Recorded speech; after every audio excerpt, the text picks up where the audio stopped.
Jason's exactly right. These are large shoes to fill. Kelly had a great organization, and I feel honored to be here and to take over as the Executive Director of the Energy Policy Network. Also, Jason had mentioned we are a 501c4, so therefore we do political advocacy, we do lobby in the states. We're allowed to do things that some 501c3s are not allowed to do. We are about also education as well and activation, but we do get involved in the states.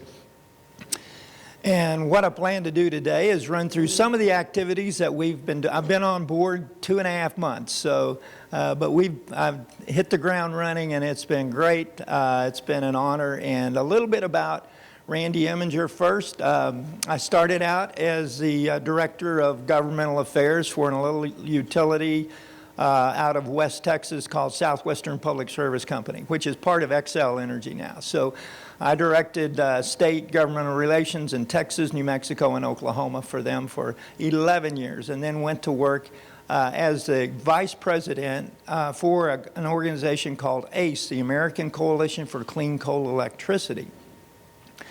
It's headquartered out of Washington, D.C., and of course it specifically was in place to advocate for coal fuel generation in the states. My region was the South region. I had 11 states that I was in charge of in the South, and I did that for 19 years, and now I'm Executive Director of Energy Policy Network, and very happy to be here and step in and continue on with the successes that Kelly had. I want to start with a quick slide that I think ought to bring some very interesting to where we're at with this administration. When you look back the past 20 years, the 3 prior administrations under Bush Sr., Bill Clinton, and George W. Bush, the federal EPA issued FIPS, which are Federal Implementation Programs. In other words, they took over states' programs on air issues 5 times in those 20 years. Under the Obama administration, they've already issued 53 FIPS. In other words, they've said to the states, we don't like what you're doing in the states. We're going to take over your air program on 53 times. They have somewhere around 38 additional ones that they're looking at trying to get in place before the end of this administration. So we're facing a situation where we have a lot of federal government trying to come down on the states. Wyoming knows that. The Dakotas know that. Colorado knows. All of them realize that the feds are trying to take over and really run what takes place in the states as far as air program. We all know that the Clean Air Act set out, okay, federal government will set the standard. The states will design the program. The states will implement the program. I want to touch base, and this is back in June of this year. Of course, this was Kelly Mader's victory, and wanted to make sure I touted that. This is the Sooner Station in Oklahoma. We had a situation where, and I did help Kelly with this, where they were being forced by EPA to either put scrubbers on the plant or convert it to natural gas. The Sooner Station uses 4.4 million tons of coal a year. They had to convince the commission, the Public Service Commission in that state, that they wanted to go with scrubbers. And the thing that was tough is we were up against not only the Sierra Club, which we're up against in every state in the environmental groups, but we're up against the wind energy folks who really were wanting to push wind, and the natural gas industry, as you know, is very big in Oklahoma. So we wanted to keep this coal-fueled unit running for the future, and we set out to try to help OG&E and convince the commission that's the way to go. To do that, I really focus on, and Kelly did too, 3 things: build a coalition, educate the coalition, and activate the coalition. When you go into a state, you want to make sure that you bring all of wide variety of groups together. Electric utilities, in this case, some cases they're not always in our court, but in this case they very much were. Transportation, the railroads, the large industry, consumer groups, we did all of those. We had some, and what was really a key is bringing those large industries in, because when the 3 commissioners that are elected, They get calls from Michelin, IBM, American Airlines. It means a lot to them. Again, there are 3 commissioners that we had to convince to vote for putting the scrubbers on instead of switching to natural gas. We were able to generate, and I say we, Kelly Mater hired Jones PR, which was a stroke of genius. They're located out of Tulsa, did a tremendous job. We had 600 emails going into the commissioners 2 days before the vote. We had 250 direct phone calls into the commissioners' offices over a 2-day period, and we ended up winning the vote 3-0. And OG&E is now actively, I think they're about a fourth away, maybe close to halfway, getting those scrubbers put on the Sooner plant. So that's a plant that will be in generation for decades to come. Moving on to Texas. In Texas, we had a victory in July, late July, on a court ruling. And this one, there's different, in each state, you might be working the environmental agency in that state or the Public Service Commission in that state. Maybe it's legislature that you need to pass legislation. In this case, we needed to help the Attorney General in a lawsuit against EPA on regional haze. EPA came in and said, we want scrubbers on 8 coal-fueled units in Texas. We want to upgrade scrubbers on 7 additional coal-fuel power plants in the state. Those 15 units utilized 17.5 million tons of PRB coal, and that was in 2015. So it was very important for us to get involved in this. We did. EPN joined with a group called Balanced Energy Texas. We helped develop economic research for the Attorney General. We helped file by an intervention. We brought together a broad-based group. Part of our group was the IBEW that joined us. We even had the Hispanic Chamber of Commerce that got involved. So it was very broad-based, very good for us to have a broad-based group that supported the Attorney General. We ended up, as it says at the bottom, winning the case. We were looking for a stay of the rule. In other words, EPA cannot go forward with this rule. They have to stop, reassess, redo the rule, and come back with a number of changes that the federal court, the district court, basically said it would need to do. Let me tell you real quick. Just want to show you this. This is all about visibility. Regional haze is not health related. It's not about asthma or anything else, heart problems. It is about how far you can see in a Class 1 area. And most of you know when this started with the Grand Canyon back in the early 90s, it was one situation was the Grand Canyon, and all of a sudden it went to every Class 1 area. It doesn't matter if it's just a wilderness area, national park, but all of these areas the state has to improve the visibility in these areas over a 60-year period. So in this case, it was the Wichita Mountains National Park in Oklahoma that they were saying Texas was causing visibility problems.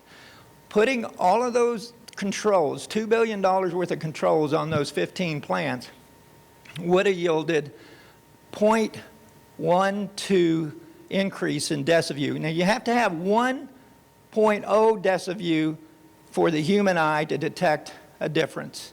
In this case, adding all those controls would have been a 0.12, and you can see the baseline, and then if they had added all the controls to it, the one on the right is the one that they modeled. This is the improvement you would see at this national park. So you want to increase the cost to consumers. You want to end up shutting down a lot of coal-fueled units that can't afford to put scrubbers on the plants, only to see that kind of a difference in that national park by 2018. Again, the stay took place. The 5th District Court is out of New Orleans, and they were very strong, saying that, look, you didn't look at the cost of this right to EPA. They told the EPA that it's the state's rights. You're trying to design the program, tell the states how to implement the program. That's not how you do it, EPA. You set the goal. It's the state's responsibility to come up with specific. The biggest win, though, was the venue, because EPA desperately wanted this to be moved to the D.C. Circuit. If something can be proved that it's nationwide impact, then it goes to the D.C. Circuit, which we lose at the DC Circuit almost every time on almost every issue. It went instead, the Fifth Circuit said, no, this is regional, it's regional haze. It deals with our states, therefore it should stay at the Fifth Circuit. We have other regional haze cases that this is going to matter a lot since they will not go now to the DC Circuit, they'll stay at those district circuits. On to our next battle, and we're working this currently. I've developed a coalition in the state of Arkansas. EPA is coming after 2 power plants, the 2 largest coal fuel power plants in the state, White Bluff and Independence. Each one of them generate about 1,600 megawatts of electricity. They use in the vicinity, I think, of about 5 million tons each last year. EPA has said through a FIP, has issued a FIP for Arkansas and said, we're going to take over your program and we want you to either put scrubbers or close these plants and shift them to natural gas. Then they have a 5-year deadline to do that, which is fairly quick if you're going to have to add controls as big as scrubbers on that. So before I do that, let me tell you a little bit. The coalition that we've put together in Arkansas, EPN went in, and I brought together the railroads, of course, and the mining companies, those that sell coal into these 2 plants, Arch and Cloud Peak. We've also looked at a number of industry, large steel mills in the state of Arkansas. So you have Nucor Steel, CMC Steel. There's a new one that's being built. But we brought in the steel mills. We brought in Georgia Pacific Paper and others that are interested in keeping coal-fueled electricity in Arkansas, knowing that natural gas will fluctuate some in the future and that we need to keep a portfolio of all types of generation in the state. So this coalition was built. It's built around EPN. The funding is coming into EPN to run this organization. We're specifically, a specific purpose to work with the Attorney General in the state and the governor in the state to fight EPA over this mandate.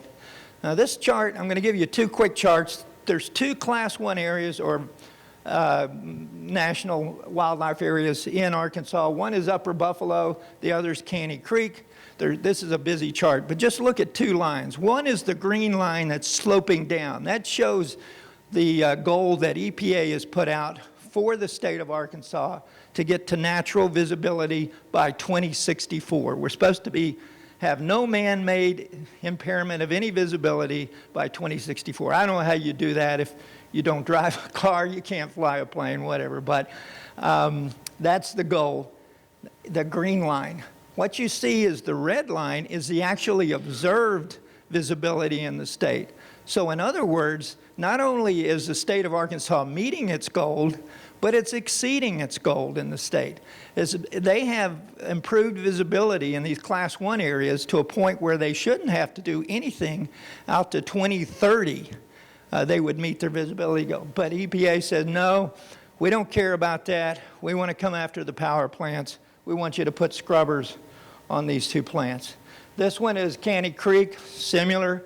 The actually observed visibility is much more improved than what the goal is that they're supposed to meet. The governor's been great there. We've met with him twice. He's come out and basically said, look, and I like the middle quote, the one where he talks about litigation in surrounding states. In other words, we saw the victory that took place in Texas. I've instructed my Attorney General and my environmental agency to get together and see how we can work together on basically suing EPA and seeking a stay of this rule for these 2 coal fuel power plants. So we're working with the environmental agency and we're working with the AG and the governor's office there with our coalition. I throw this up and it's in the packets that I handed out. Just wanted to let you know how I go about things in each state when I look at them. As Kelly had mentioned in a number of materials, we do this 1 power plant at a time, 1 state at a time. Each time I put together a strategy on defining the victory in that state. What is the victory for